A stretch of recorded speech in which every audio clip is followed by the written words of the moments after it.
Welcome to Plugged In. I'm Greta Van Susteren. And today I talked to former Pakistan President General Pervez Musharraf and the U.S. Ambassador during his time in office, Ambassador Ryan Crocker, about the very complicated relationship between the United States and Pakistan.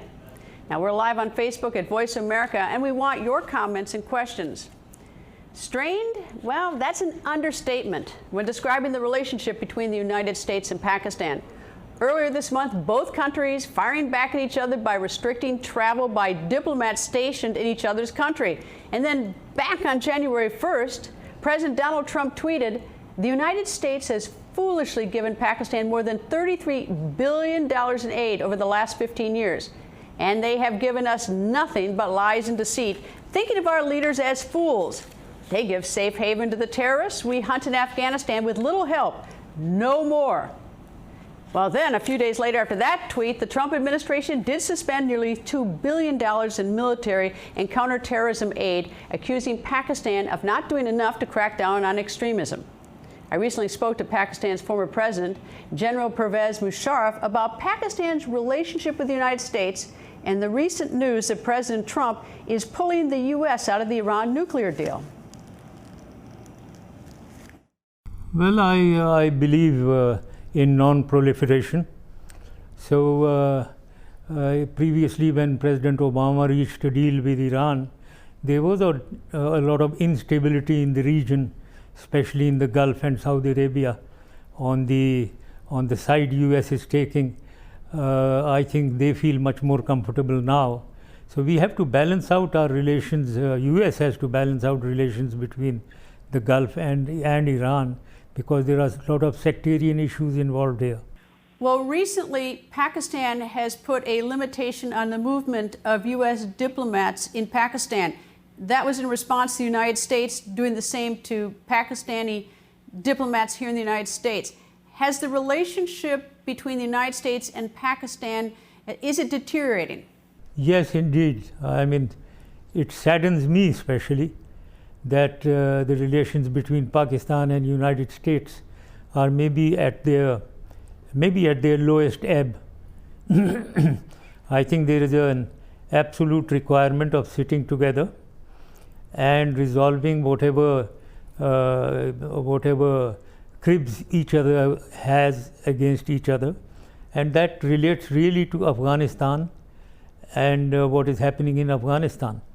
Now, there is a lot of accusations against Pakistan of double dealing, which one has to understand that is not the case. Pakistan has certain grievances, and so does the United States have grievances against Pakistan. If we settle down, sit and try to resolve them, that much our relationship will improve, and that is the requirement of the day. Why do you think it deteriorated, the U.S. and Pakistan relationship? What was the beginning of it? Why? United States, the main criterion, I think it's what is happening in Afghanistan. And as far as Pakistan is concerned, the U.S. complete and total tilt towards India and favoring India, which was in the Cold War period against the West and it was a part of the East. Now the U.S. has taken a stance with India against Pakistan. We need to see why it affects directly. Pakistan is affected directly, and whatever India's role in Afghanistan, we would like the United States to examine that, whether it is impinging on Pakistan's interest, and therefore one-sided approach towards India always is taken negatively in Pakistan. Meanwhile, the China-Pakistan Economic Corridor, the CPEC agreement, it seems like that China is gaining much more influence in Pakistan. Is that true? Absolutely. When Pakistan has always been a part of some camp. We were in the Western camp during the Cold War period. We were throughout the most loyal allies of the United States. Now, when United States ditches us, may I use that word, and favors India, which is our enemy and which is trying to undo Pakistan, we have to look at friends. We have to look towards new friends. However, may I say, that should not be at the bilateral relationship and cooperation between Pakistan and United States. That is what I believe. But we do have to look at new friends, and China happens to be a friend of Pakistan. The United States, over a long period of time, has given money, aid to the military in Pakistan, as well as there's been humanitarian aid to Pakistan. And I'm curious how the United States is viewed by the citizens of Pakistan. Yes, indeed.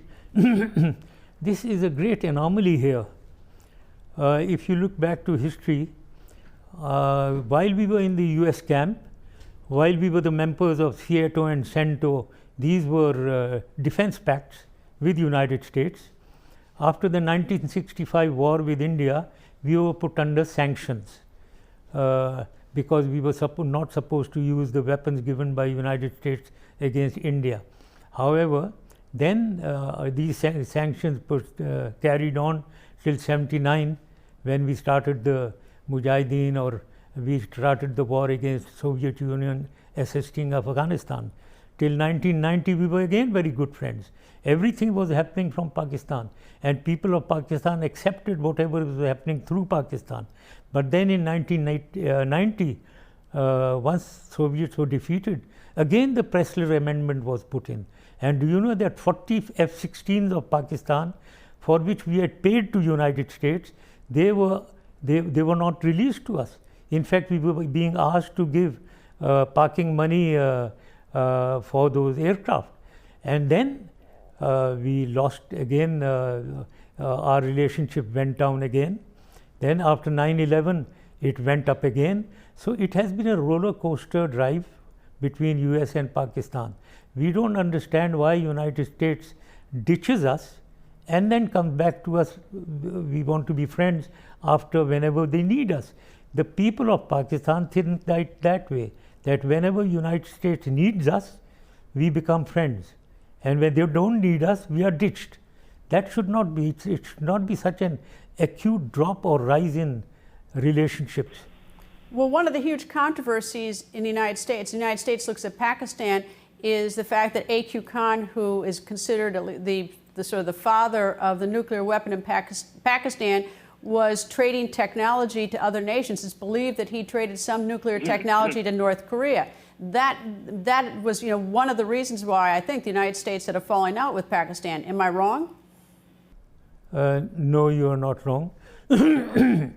There has been proliferation from Pakistan, which is most unfortunate. Should not have been done, but unfortunately it did happen. But now the situation after I came in 1999, let me tell you, the first thing I did was to bring custodial controls over our nuclear armament. We created a strategic planning division, a secretariat which controlled all the finances, which controlled all the security of all our science organizations. This was not there before, therefore a bad individual could proliferate. And then we raised an Army Strategic Force Command, which is equivalent to a corps of military.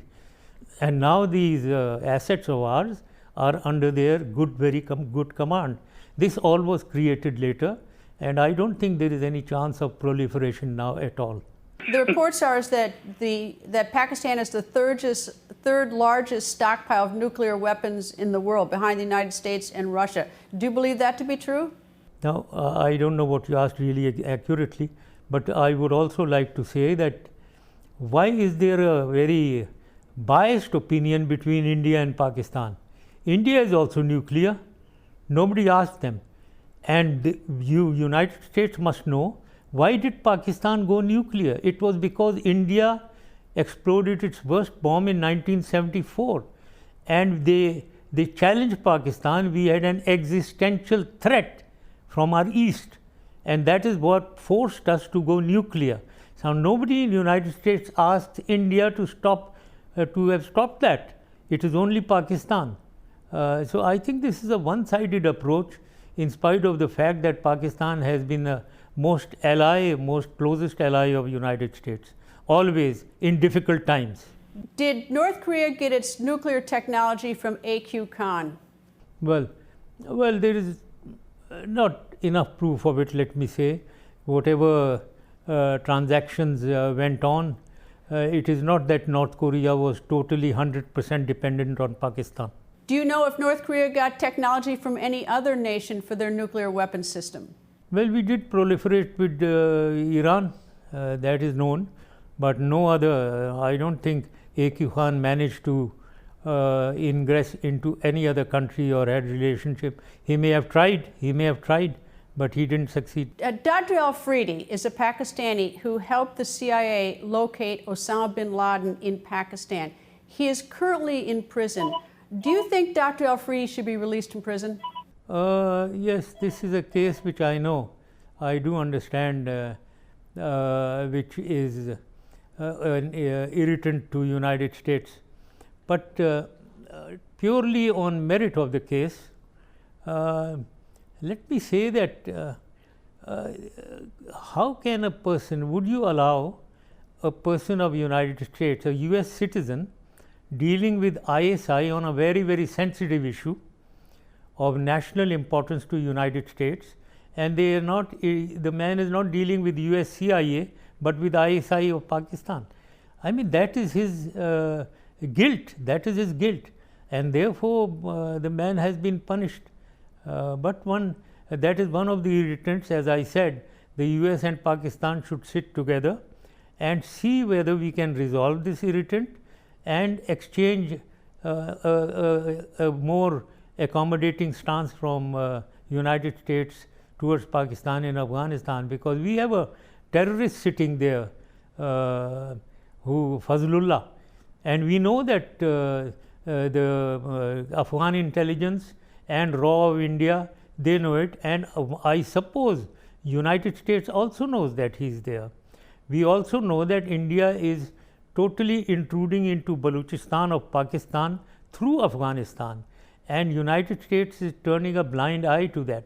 That is the grievance of Pakistan against United States. And I know that other than Afridi, it's a Haqqani group which irritates the United States. We need to sit down and resolve these issues. But just so I'm clear, if you were current president of Pakistan right now, would you release Dr. Afridi? Well, with a deal, yes, with a deal. Everything has every nation has its own national interest, and it makes policies in accordance with their national interest. Now, one can't violate national interest with a policy that is unpopular in Pakistan. But however, if there is a deal, if it's a give and take, yes, indeed, it can be resolved. I don't think it is such a serious thing which cannot be resolved. General Musharraf led Pakistan for nearly 9 years, and for 2.5 of those years, Ryan Crocker was the U.S. Ambassador to Pakistan. I spoke to him recently about General Musharraf's comments, and he explained to me why India plays such an important role in Pakistan's relationship with other countries and the United States. This dynamic is as old as the two countries themselves are. It goes all the way back to partition and independence after World War II. Pakistan has existential issues, quite literally, with India. They fear that the day will come when the Indians, with their vastly superior numbers, will literally try to overrun them. So almost anything that happens in Pakistan is filtered through that prism of India. The Indians do something similar as a much larger country, not with the same degree of urgency and angst, but everything we do, the Pakistanis will look at it vis-a-vis India, and that certainly applies to the nuclear issue, and even more to Afghanistan, as came out in your interview with General Musharraf. Well, they've been saber-rattling for years. Both countries have nuclear weapons. Should we be alarmed, or should we just think this is sort of business as usual? Pakistan and India will always have a sort of a scuffle across the border and always be saying, threatening things to each other. It's a little of both, but clearly two major countries on terms of outright antagonism, and both with nuclear weapons, it's not the kind of thing you want to look away from. So I think we have to be actively engaged with both, doing what we can to lower temperatures and prevent occasional clashes from turning into something worse. Well, it appears that in Pakistan, like other parts of the world, most notably Africa, is that as the United States sort of distanced itself diplomatically with Pakistan, China is increasingly putting an influence in Pakistan. Number one, do you agree with me that China is moving into Pakistan more? And number two is, should that be the least bit alarming to the United States? Those are two great questions, Greta. When I was in Pakistan as ambassador, that was 2004 to 2007, my problem with China wasn't that they were doing too much, it was that they weren't doing enough. To use the weight of that strategic relationship to press Pakistan on their harboring of terrorists, for example. China has got some problems in its west, and some of those groups that are active there shelter and train inside Pakistan. So the relationship between the U.S. and China is large and complex. In some areas, we're going to be competitors, even adversaries. In other areas, I think we can cooperate. And I would think Central Asia, especially with Pakistan, would be one of those areas. So it's not that they're going to push us out of Pakistan. It's that I wish they would be more meaningfully engaged in Pakistan and influencing the leadership there in a positive direction. Is there a way to describe the U.S. strategy, the Trump administration strategy in Afghanistan right now? There is. As you recall, last summer, President Trump addressed the Afghanistan-Pakistan question. On Afghanistan, I thought he was quite good. He effectively said that we have vital interests in Afghanistan, that we are going to be engaged there to support those interests, that we will be driven by conditions and not by calendars. I thought that was very important, given the way that we've looked at the calendar first, saying we'll be done by date certain, rather than the conditions that brought us there in the first place. So I think he got that right, and I think it was fairly significant. I would also note for the record that in so doing, he was really building on the handover that President Obama made to him. You'll recall that toward the end of President Obama's term, he froze further troop withdrawals. And that allowed President Trump to say, we're going to be staying until the conditions suit. On Pakistan, sadly, I don't think he got it right. Quite confrontational, talking about Pakistan, talking about a hostile relationship, that pressure was going to have to be brought to bear. That does not reflect a realistic agenda. Well, when you do the pressure, though, I assume that means mostly money. Is that if we lift more of our money from Pakistan, then that's when China's invited in deeper? It is, and as I said, I would like that to be the case. I would like to see China do more. When I was in Pakistan, for example, I made a special point of visiting Gwadar, where China is involved in building a modern port facility and an infrastructure, rail and road, to support it. We were solidly behind that. And I went down to Gwadar to put on record that this is not a point of competition between us, it's a point of cooperation. So if the Chinese are motivated to do more along these lines, that's great. But the problem that we face in Pakistan, that really China and the US face, is the insurgency in Afghanistan that Pakistan helps sustain by harboring the Taliban leadership. So how important is Pakistan to success for the United States in Afghanistan and Iran? Joining us, Marvin Weinbaum, Director for Pakistan Studies at the Middle East Institute. Dr. Weinbaum served as an analyst for Pakistan and Afghanistan at the State Department's Bureau of Intelligence and Research. He's also authored or edited 6 books. Krishnadev Calamur is a senior editor for The Atlantic, where he oversees news coverage. He's also worked for National Public Radio as a reporter and an editor, and he has written a murder mystery titled Murder in Mumbai. Welcome to Voice of America, gentlemen. Thank you. Let me go first to you, Marvin. Marvin, we're sort of operating under in this Pakistan-U.S. relationship under sort of a cloud of even the Texas high school slaughtered last week. There was a Pakistani exchange student who was killed. And then we've got the added problem that a U.S. diplomat was involved in a fatal traffic accident in Pakistan recently, and Pakistan doesn't want him to leave. Pakistan wants to answer them. So we come to that, and then we have President Musharraf saying that our relationship is at the lowest. Why? Well, it is at the lowest, and it's, you know, right now it took an interesting turn. I think when the new administration came in at the beginning, there was a great deal of hope in Pakistan that they would reset relations with the United States. They didn't particularly like the Obama administration, and they saw this as a great opportunity to get a new hearing for Pakistan, always to level the ground with India, always with that in mind.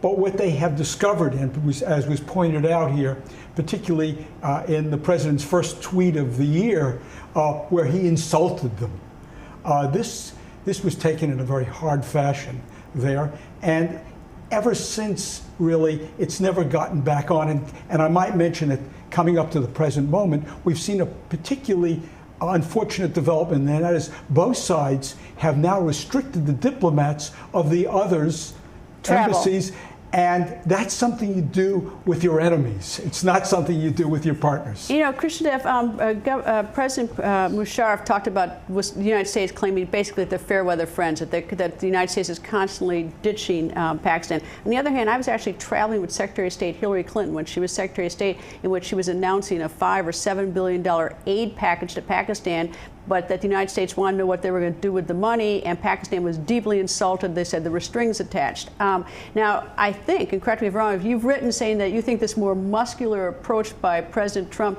towards Pakistan is a good thing.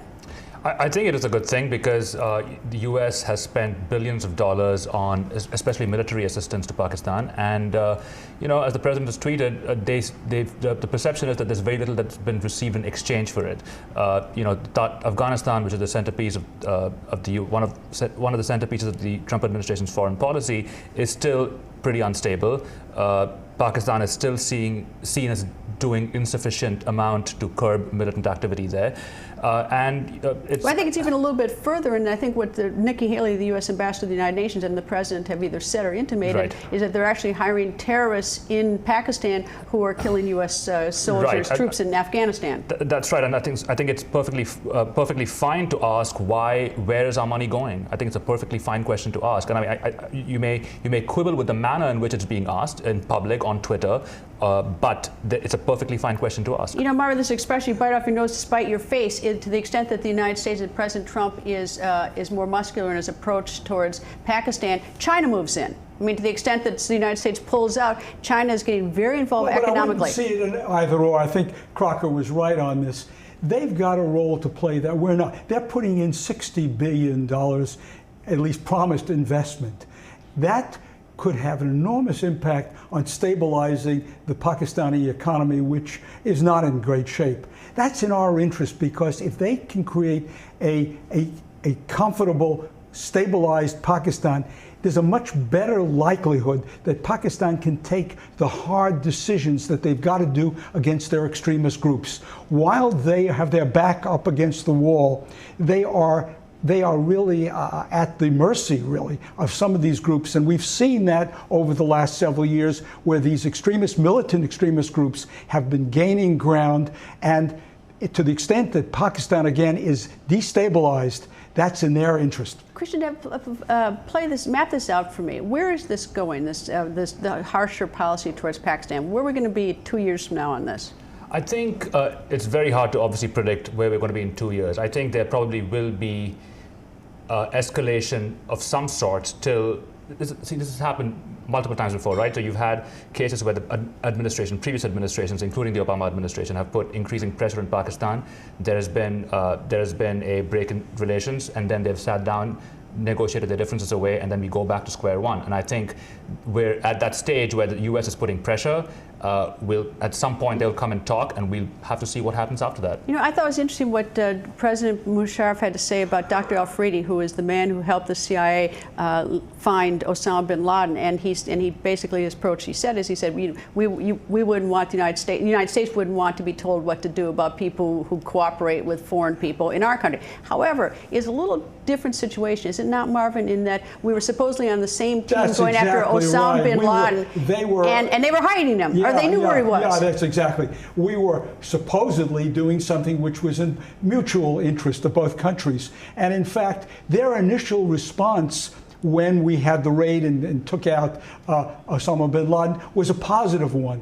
But then what happened is internally, their own people turned on them and said, wait a second, you didn't defend the country. They changed their position. I think most Americans think that they knew exactly where Osama bin Laden was, or at least the intelligence services there. Well, I think it's very hard to argue that they didn't, given where he was found, which is, I mean, a town which is, is very close to the biggest military area. It's like close to their West Point, our military academy here. I mean, it's very hard to argue that they didn't know where it was. Whether all of the leadership knew is another question. Right. Right. Certainly there were elements that did. Right. Quickly, what happens with Afghanistan and U.S. strategy in Afghanistan? Because this is our supply line to Pakistan into Afghanistan. I mean, it's a problem. The Pentagon's Inspector General himself released a report this week, and he said that Pakistan has showed no clear signs that it's eliminating safe havens for militants in Afghanistan. With that sort of a situation, U.S. strategy, which is to stabilize Afghanistan, is going to be quite an uphill task. But we also have to supply our troops, Marvin. I mean, that's the supply route. That's a very important fact. But we don't have 100,000 troops there. We have only 15,000. Yeah, you be a family member of the 15,000, and your attention's going to be on that supply route. Let me say that money is not going to get them to come around. We've already taken that money away from them. All we have in there now is some development money. I think what's been demonstrated here is that you also have to be concerned with countries' sense of respect also. If I could just add to that, I think the stabilization money, the important part about it is when you cut the supply routes off, the U.S. is flying in supplies into Afghanistan. It costs more, certainly, but it would still be less than what we pay them for overall stabilization funds. Gentlemen, thank you both very much. That's all the time we have for today. Stay plugged in by liking us on Facebook at Voice America. You can also like my Facebook page at facebook.com/Greta. And of course, follow me on Twitter at Greta. Thank you for being plugged in.